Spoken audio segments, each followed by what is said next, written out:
উর্বশী মাইয়ারে তোর কলসির ভেতর কি খাঁটি গরুর দুধ বেচতে এনেছি।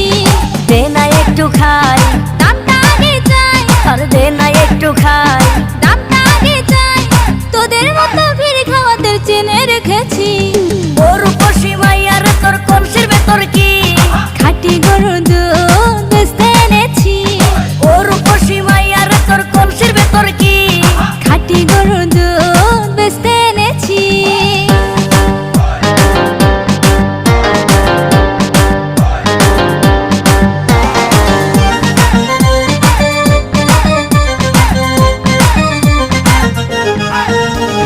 তোর দুধেতে আছে পানি, আমি কিন্তু সবই জানি। না খাওয়ালে জানবে সবাই তোর দুধেতে কোনো স্বাদ নাই। ওরে দুষ্টুর দল,